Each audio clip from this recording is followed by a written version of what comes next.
தற்போது ஐஆர்ஜிசியினுடைய தலைமை பேச்சாளர் ஒரு கருத்தை ஸ்போக்ஸ்பர்சன் வெளியிட்டிருக்கிறார். அந்த கருத்தில் மிக முக்கியமாக அவருடைய எச்சரிக்கைகள் காணப்படுகிறது.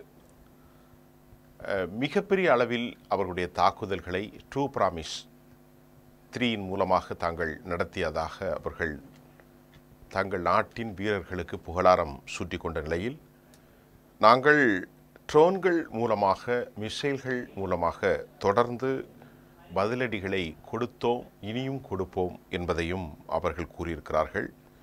அதே நேரத்தில் ஈரான் இன்று தொடர்ந்து நீங்கள் நடத்தினால் நாங்கள் மிக மிக ஆழமாக, இன்னும் கற்பனைக்கு அப்பாற்பட்ட அளவிலே உங்களை தாக்குவோம் என ஒரு கண்டினியூஸ் ஏர் ஸ்ட்ரைக்ஸ் செய்யக்கூடிய நிலையிலே ஈரான் இஸ்ரேலுக்கு கடும் எச்சரிக்கையை விடுத்திருக்கிறது. ஐஆர்ஜிசியினுடைய பேச்சு காணொளியில் அவர்கள் இஸ்ரேலை இன்னும் நீங்கள் தொடர்ந்து அக்ரஷன், அது மட்டுமல்லாமல் ஹாஸ்டிலிட்டி, விரோதத்தன்மைகளை உருவாக்கினால் நாங்கள் தொடர்ந்து இன்டென்சிஃபை அட்டாக் நிச்சயமாக ஆழமான தாக்குதலை ப்ரொபவுண்ட் உங்கள் மீது நாங்கள் தாக்க காத்திருக்கிறோம் என்று இன்றைக்கு அவர்கள் எச்சரிக்கை விடுத்திருக்கிறார்கள். இந்த ட்ரூ ப்ராமிஸ் 3 மூலமாக, உண்மை சத்தியத்தின் வாக்கு 3ஆம் நிலை தாக்குதலின் மூலமாக ஐஆர்ஜிசி இஸ்ரேலுக்கு பதிலடி கொடுத்தது மட்டுமல்லாமல், இஸ்ரேலுடைய ஃபைட்டர் ஜெட்ஸினுடைய ஃபியூயல் ப்ரொடக்ஷனுடைய தளங்கள், ஏர்கிராஃப்ட்ஸ் மற்றும் மற்றவைகளை தாங்கள் அடித்து துவம்சம் செய்திருப்பதாக இன்று ஒரு புதிய செய்தியை அவர்கள் வெளியிட்டிருக்கிறார்கள். ஃபைட்டர் ஜெட்ஸினுடைய ஃபியூயல் ப்ரொடக்ஷன் தளங்கள் முழுமையாக அவர்கள் அளித்திருக்கிறார்கள். அந்த மிசைல்கள் துல்லியமான தாக்குதலை நடத்தியிருக்கிறது. எனர்ஜி சப்ளை சென்டர் என்ற ஒரு வார்த்தையும் ஈரான் வெளியிட்டிருக்கிறது. ஆகவே நாடு முழுவதும் எரிபொருள் தட்டுப்பாடு ஏற்படலாம் என்பதைத்தான் எனர்ஜி சப்ளை சென்டர் முழுமையாக நாங்கள் தாக்கி பழிதீர்த்தோம் என ஐஆர்ஜிசியினுடைய செய்திக்குறிப்பு தெரிவித்திருக்கிறது. ஈரானுடைய டார்கெட்ஸ் மிக முக்கியமாக இஸ்ரேலுடைய வார்ஷிப்ஸ் அண்ட் மிலிட்டரி இன்ஸ்டாலேஷன்ஸ், எங்கெல்லாம் இராணுவ தளங்கள், இராணுவ நிலைகள், இராணுவம் சார்ந்த விவகாரங்களை அவர்கள் தாக்கியிருக்கிறார்கள். நேற்றைய முன்தினம் பதிலடி கொடுக்கின்ற போது ஏராளமான பொதுமக்களும் கொல்லப்பட்டிருக்கிறார்கள்.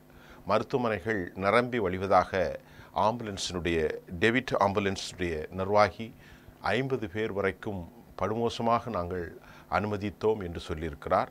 இன்னும் எத்தனை ஆம்புலன்ஸ் என்ன என்பதெல்லாம் நமக்கு அதிகாரப்பூர்வ தகவல்கள் வந்தால்தான் தெரியும்.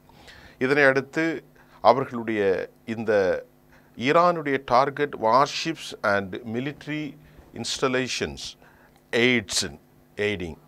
அது மட்டும் இல்லாமல் நாடு முழுவதும் பெரும் பதட்டத்தில், இதுவரை நடக்காத அளவிற்கு வரலாற்றில் டெல் அவீவ், அது மட்டும் இல்லாமல் மிகப்பெரிய ஃபோர்ட், துறைமுக நகரான ஹைஃபாவை சுற்றியிருக்கிற பகுதி ஜெருசலேம், இங்கெல்லாம் தொடர்ந்து சைரன் ஒலிகள் எழும்பியதையும் பார்க்கின்றோம்.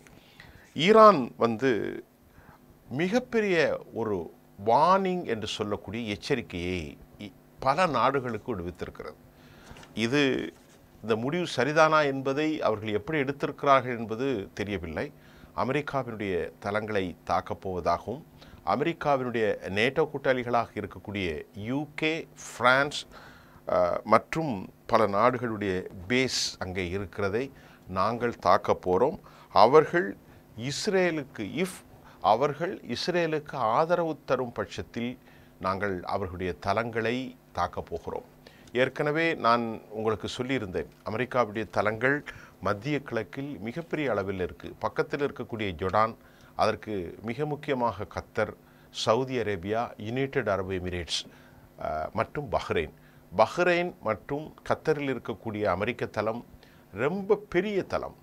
இதையெல்லாம் மிக எளிதாக அவர்களால் க்ளோஸ் செய்வதற்கு முடியும். அதுமாதிரி டியூகோ கார்சியாவில் இங்கிலாந்தினுடைய தளம் அமெரிக்காவோடு இணைந்திருக்கிறது. B-2 பாம்பர்ஸ் அங்கே தான் வைத்திருக்கிறார்கள். 6 போர் விமானங்களை கொண்டு நிறுத்தினார்கள். பங்கர் பஸ்டர், B-2 பாம்பர்ஸ் இதெல்லாம் டியூகோ கர்சியா மொரீஷியஸுடைய இந்திய பெருங்கடலில் இருக்கிறது. அது சற்றேறக்குறைய ஈரானிலிருந்து டியூகோ கர்சியா இந்திய பெருங்கடல் இருக்கிறது. அது ஈரானுடைய நிலைகளிலிருந்து 2000 மைல் தொலைவில் இருக்கிறது. ஏனென்றால் இவர்களிடத்திலே 4000 அளவிற்கு செல்லக்கூடிய நீண்ட தூர லாங் ரேஞ்ச் மிசைல்ஸ் இருப்பதையும் உறுதி செய்கிறோம். ஆகவே நாம் நேற்று முன்தினம் ஸ்டோமருடைய கருத்தை உங்களுக்கு நான் வெளியிட்டிருந்தேன். அவருடைய கருத்தில் எந்த நிலையிலும் இஸ்ரேலுக்கு நாங்கள் ஆதரவு தரப்போவதில்லை என்பதை கன்ஃபார்ம் செய்திருக்கிறார். ஏற்கனவே உக்ரைன் போரில் ஏற்பட்டிருக்கக்கூடிய பதட்டமும், அவர் ஒரு இடதுசாரி சிந்தனைவாதியாக இருந்தாலும் இவர்களுடைய அதிகார போக்கை, அமெரிக்காவின் அதிகார போக்கையும், அதே நேரத்தில் இஸ்ரேலுடைய ஆதிக்க மத போக்கையும் சியோனிச தத்துவத்தையும் ஸ்டோமர் அவருடைய அணியினர் விரும்பாத காரணத்தினால் ஈரானுக்கு எதிராக இஸ்ரேலின் நடவடிக்கைகளை நாங்கள் ஆதரிக்கப் போவதில்லை என ஒரு பப்ளிக் டிக்ளரேஷன் பொது வெளியில் அவர்களுடைய சான்று உறுதிப்படுத்துகின்றது. ஆக இன்றைக்கு ஈரானுடைய பேச்சில் இஸ்ரேலுக்கு ஆதரவு கொடுத்தும் பிரான்ஸ், அமெரிக்கா, யூகே கொடுத்தால் நாங்கள் தாக்குவோம். அமெரிக்காவினுடைய போர் தான் நடந்து கொண்டிருக்கிறது. ஆக அமெரிக்காவினுடைய தளங்கள் தாக்கப் போவது உண்மைதான். அது எப்படி நடக்கப் போகிறது? இந்த எஸ்கலேஷனில் அதிகமான சூழலை நாம் பார்க்க இருக்கிறோம். 2. அதனை அடுத்து ஹைஃபாவில் நேற்று மதியம் 2ஆம் நிலை தாக்குதல் நடத்திய பின்பு பிராமிஸ் 2 மறுபடி தாக்கிவிட்டார்கள். அப்போ 2 தாக்குதல் நடந்திருக்கிறது. ஈரான் முதல் தாக்குதல், இஸ்ரேல் முதல் தாக்குதல் வெள்ளிக்கிழமை, ஈரான் சனிக்கிழமை நேற்று தாக்குதல். நேற்று மதியானம் மறுபடி தாக்குதல் நடத்தினார்கள் இஸ்ரேல். லயன் என்ன சொல்கிறது, எழுச்சி, சிங்க கர்ஜனையா, இதை அவர்கள் நடத்தினார்கள். இதற்கு பதிலடி கொடுக்கிற ஈரான் நேற்று சனிக்கிழமை மாலைக்கு பின் நடத்திய தாக்குதலில் ஹைஃபாவினுடைய oil refineries bombarded. Israel did not comments. அதுவரை அவர்கள் எந்த தகுதியும் சொல்லவில்லை. நாம் அதற்கு முன்பு எங்கெல்லாம் நடந்திருக்கிறது என்பதை, ஈரான் எங்கெல்லாம் தாக்குதலுக்கு உட்படுத்தி என்பதை நான் உங்களுக்கு சொல்லியிருந்தேன். இதற்கு முந்தைய காணொளியிலே நான் சொல்லுகின்ற போது ஈரானுடைய என்ன ப்ராவின்ஸ்லலாம் நடந்திருக்கிறது என்பதை நான் உங்களுக்கு சொல்லேன். தபரீஸ் தாக்கப்பட்டிருக்கிறது, ஆயில் ரிஃபைனரிஸ் என்று சொன்னேன். ஆனால் அஃபீஷியல் தபரீஸ் ஆயில் அஃபெக்டட் என்ற கருத்தை கம்பெனியுடைய அஃபீஷியல் ஸ்போக்ஸ் பர்சன் சொல்லியிருக்கிறார். தபரீஸ், கொஹராம்பாத் போன்ற இடங்களிலும் மல்டிபிள் ப்ராவின்ஸை லோரிஸ்டான், கெர்மானிஸ், அசர்பைசான் இங்கெல்லாம் தாக்கியிருக்கிறார்கள் என்று சொன்னேன். அதற்கு பதிலடி கொடுப்பதற்காகத்தான் ஹைஃபாவினுடைய ஆயில் ரிஃபைனரியை நேற்று மாலை தாக்கினார்கள். இந்த தாக்குதலை குறித்து வாய் திறக்கவில்லை. ஆனால் ஈரானின் சார்பில் 2வது இரவாக இந்த தாக்குதல் தொடங்கியது. இதில் மிக முக்கியமாக தம்ரா சிட்டி பலர் படுகொலையாகியிருக்கிறார்கள். 12 பேர் படுகாயம் என்று சொல்லப்படுகிறார்கள். இந்த தாக்குதலை குறித்து இஸ்ரேல் பற்றி எரியும் இந்த தாக்குதலை குறித்து வாய் திறக்க மறுக்கிறது. ஈரானுடைய மிக முக்கியமாக ஈரான் முதல் கட்டத்தில் ஏன் சில தோல்விகளை சந்தித்து என்றால், மிக முக்கியமாக எலக்ட்ரானிக்ஸ் வார்ஃபேர் என்று சொல்லக்கூடிய மின் தடையலின் மூலமாக முழுமையாக ஆக்டிவ் இல்லாத ஒரு சூழ்நிலையை ரெடார் சிஸ்டமும் அவர்களுடைய வான் பாதுகாப்பு ஏர் டிஃபென்ஸ் சிஸ்டத்தையும் க்ளோஸ் செய்தது மொசாத். ஆகவே தான் அவர்களுடைய நாட்டிற்குள் நுழைந்து ஈரானுடைய ஆட்களை எடுத்து, ஈரான் உள்நாட்டுடைய டேங்கர்களை எடுத்து தான் இந்த எலக்ட்ரானிக்ஸ் வார்ஃபேர் சிஸ்டத்தின் மூலமாக அவர்கள் செய்திருக்கிறார்கள். இந்த தகவலையும் நாம் பார்க்கிறோம். ஆகவே தான் ஈரானுடைய மிக முக்கியமாக ஏர் டிஃபென்ஸ் சிஸ்டம் 2 இடங்களில், ஒன்று தெஹ்ரானில், மற்றொன்று பந்தர் அப்பாஸ். இது பெரிய ஃபோர்ட். இதன் பாதுகாப்பாகவும் அவர்கள் இந்த ஏர் டிஃபென்ஸ் சிஸ்டத்தை ஆக்டிவ் ஆகிவிட்டார்கள். உடனடியாக முதல் தாக்குதலில் ஏற்பட்ட இழப்புகளை அவர்கள் உற்று நோக்கி தற்போது முழுமையாக அது ஆக்டிவ் ஆகிட்டு என்ற செய்தியும் ஈரான் அறிவிப்பு செய்திருக்கிறது. முதலிலே அவர்கள் ஆக்டிவ் இல்லை. ஆகவே தான் இவ்வளவு கொலைகள் நடந்தது. இத்தனை இடங்களில் அவர்கள் 100 நிலைகளில் 150லிருந்து 200 விமான ஏர்கிராஃப்ட்ஸ் மூலம் தாக்குதல் நடத்தி ஈரானுக்கு பெரும் சேதாரத்தையும் 20க்கும் மேற்பட்டவர்கள் அழிவையும் ஏற்படுத்தினார்கள். இஸ்ரேல் இடைய 2ஆம் நிலை தாக்குதலுக்கு ஈரானுடைய ஸ்டேட் டெலிவிஷன் ஃபூட்டேஜுகளை இஸ்ரேல் ட்ரோன்ஸில் மூலமாக எப்படி அவர்கள் கீழே இறக்கினார்கள் என்பதையும் வெளியாக்கியிருக்கிறார்கள். தெற்கு பகுதி strategic location near start to Hormuz. இப்போ என்ன பிரச்சனை அப்படின்னா, ஈரானுடைய அந்த ஹொர்முஸ் பெர்ஷியன் வளைகுடா, நான் உங்களுக்கு ஏற்கனவே சொல்லியிருக்கேன், இதெல்லாம் அவர்கள் கையில் இருக்கிறது. அதை இழுத்து கதவடைப்பு செய்துவிட்டால் சர்வதேச அளவில் மிகப்பெரிய வணிகம் அடிபட்டு போகும். அமெரிக்கா பெரிய அளவில் சேதாரம், மத்திய கிழக்கில் சவுதி அரேபியா மட்டுமல்ல பல நாடுகள் பெரும் பின்னடைவை சந்திக்கும். ஆக இந்த ஹொர்முஸை சார்ந்து ஈரானுடைய பரசீக வளைகுடாவை ஒட்டி இருக்கக்கூடிய, அதாவது டொனால்ட் ட்ரம்பால் அரேபிய பகுதி என அறிவிக்கப்பட்டது, கூகுள்லையும் அப்படித்தான் பதிவு செய்திருக்கிறார்கள். அதை நம்ம அப்படி எடுத்துக்கொள்ள வேண்டியதில்லை. அது காலமாக பெர்ஷியன் வளைகுடா பகுதியாக இருந்த ஹொர்முஸ், இது ஒரு சிறிய குறுகலான வழிப்பாதை. இது ஈரானுடைய கண்ட்ரோலில் இருக்குது. இதை இழுத்து மூடுவதாக அச்சுறுத்தி இருக்கிறார்கள். எல்லா சர்வதேச பொருளாதாரம் முழுமையாக மண்டி போய்விடும். இதுவரை நடந்த இந்த தாக்குதலில் 7 முதல் 10 விழுக்காடு சதவீத கணக்கில் க்ரூட் ஆயிலுடைய விலை உயர்ந்திருக்கிறது என்பதும் மிக முக்கியமான ஒரு விவகாரமாக நாம் பார்க்கிறோம்.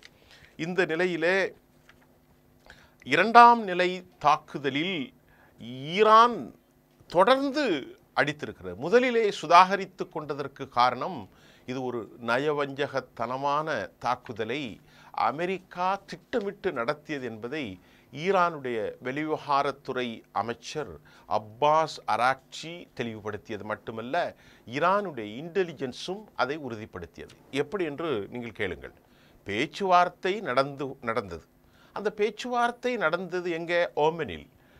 அடுத்த கட்ட ஃபைனல் பேச்சு நடத்துவதற்காக நேரமும் காலமும் தேதியும் நிர்ணயிக்கப்பட்டது. ஓமனிலிருந்து ஓமனுடைய அந்த என்வே நான் எக்ஸ் தளத்தில் என்ன பதிவு செய்திருக்கிறார் என்பதையும் 2 தினங்களுக்கு முன்பு சொல்லியிருந்தேன். இதற்கிடையில் வெள்ளிக்கிழமை அதிகாலை ஒரு பக்கம் பேச்சுவார்த்தை நடத்த முன்னெடுப்புகளை எல்லாம் செய்துவிட்டு ஈரானை எதிராக தூண்டுதலை இஸ்ரேல் தாக்குதல் நடத்தக்கூடாதுன்னெல்லாம் சொன்னாங்க. இந்த தாக்குதல் நடத்த உடனே அவர் அமெரிக்காவினுடைய அமெரிக்காவினுடைய மார்க்கோ ரூபியோ அமெரிக்கா எதுலேயுமே இன்வால்வ் ஆகலைன்னு பொய் சொன்னார். ஆக இதை புரிந்து கொண்டுதான் அமெரிக்காவுடைய நயவஞ்சகத்தனத்தால் நாங்கள் ஏமாந்து விட்டோம் என்பதை சொல்லாமல் ஈரான் சொல்லியிருக்கிறது. ஏனென்றால் இவ்வளோ வேகமாக அவர்கள் தாக்குவார்கள், இஸ்ரேலோடு பேசி கொண்டிருக்கிறார்கள். 4 நாளுக்கு முன்பு நான் 40 நிமிஷம் பேசினேன். பேச்சுவார்த்தை நல்லா அமைதியாக போகும்போது தாக்குனா அதில் பெரிய எஃபெக்ட் ஆகும், அதுக்கு உருக்குலைந்து போகும்லாம் அமெரிக்கா சொன்னதாக பொய் செய்திகளை அவர்கள் பரப்பினார்கள். அமெரிக்காவினுடைய ஒப்புதலோடு ஒரு பக்கம் பரப்பி இவர்களை சற்று அசந்து இருக்கிற வேளையில்தான் வெள்ளிக்கிழமை நள்ளிரவு 3:54 இந்திய நேரப்படி அதிகாலை நேரத்தில் இந்த தாக்குதலை அவர்கள் நடத்தியிருக்கிறார்கள். இலங்கை நேரப்படியும் அதிகாலை நேரம்தான். ஆகவேதான் இதற்கு அப்பொழுதுதான் உளவு அமைப்பு மொசாத் உள்ளே சென்று எலக்ட்ரானிக் வார்ஃபேர் சிஸ்டத்தின் மூலம் ஹை ஆட்டிடியூட் ஏர் டிஃபென்ஸ் சிஸ்டத்தை முழுமையாக அவர்கள் முடக்கி, அதே சமயம் துல்லியமாக குறிவைத்து, ஆகவேதான் சில செய்திகள் வந்தது. அன்று இரவு ஈரானுடைய தலைமை பொறுப்பில் இருக்கும் ஐஆர்ஜிசினுடைய தலைவர் ஹுசைன் சலாமி அங்கே தங்கியிருக்க வேண்டாமே என்று கேட்டார்கள். ஆனால் இவர்கள் தாக்கி விடுவார்கள் என்று நம்பவில்லை என்ற செய்தியும் தற்போது ஈரானில் இருந்து வெளியாகி இருக்கிறது. ஆக பழிவாங்கி இருப்பதற்கு இப்பொழுது அவர்கள் பழிவாங்குவதன் விளைவாகத்தான் ஆக்டிவ் ஆக்கிட்டாங்க ஏர் டிஃபென்ஸ் சிஸ்டத்தை. அதனால்தான் இப்பொழுது நேற்று சனிக்கிழமை காலை நடந்த தாக்குதலில் மிகப்பெரிய அளவிலான உருக்குலைவை ஜெருசலேம் இஸ்ரேல் சந்தித்திருக்கிறது. ஹைஃபாவினுடைய தளங்களை மட்டுமல்லாமல் 2வது தாக்குதல் விரிக்கடு சிதைப்பு செகண்ட் அட்டாக் விரிக்கடு ஹவாக் பகுதிகள் இஸ்ரேலிலே தாக்கப்பட்டிருக்கிறது. ஹைஃபா ஃபோர்ட் முழுமையாக பற்றி எரிகிறது. டெல் அவீவில் ராமத் கேன் பத் தாக்குதலுக்கு உள்ளாகி இருக்கிறது. டெல் அவீவில் இருக்கக்கூடிய ரமத் கான், அது மாதிரி இல்லாமல் பத்தியாம், ரெஹோவத் தலங்கள், பத்தியாமில் இருக்கக்கூடிய இந்த ரெகோவாத், இது பைபிளில் வரக்கூடிய ஒரு பேர். இந்த தலங்களையும் அவர்கள் அடித்திருக்கிறார்கள். பத்தியாமில் இருக்கக்கூடிய மேஜர் இடங்களை மிக முக்கியமாக drone directed hit on major damage ஏற்படுத்தியிருக்கிறதாகவும், ரெஹோவத்து என்கிற அந்த பகுதி, பத்யாம் என்ற அந்த டவுனில் இருக்கக்கூடிய ரெஹோவத் என்கின்ற பகுதியில் பெரும் சேதாரத்தை 2ஆம் நிலை பிராமிஸ் 3ல் ஈரான் நேற்று மாலை ஏற்படுத்தியது. டெல்லவில் உள்ள ராமத் கேன், இதுதான் ராமத் ரொம்ப முக்கியமான இடம். பத்யாமில் இருக்கக்கூடிய ரெஹாவத்து, ஹைஃபாவில் இருக்கக்கூடிய ஃபோர்ட்டு, எல்லா இடங்களிலும் பெரிய அளவில் தாக்குதலில் ரெஃபைனரிஸ், அதாவது சுத்திகரிப்பு நிலையம் பற்றி எறிவதையும் நாம் பார்க்கிறோம். இதுவரை அவர்கள் எந்த தகவலும் சொல்லவில்லை. இதுவரை மௌனமாகவே 2ஆம் நிலை தாக்குதலுக்கு பதில் அளிக்கவில்லை.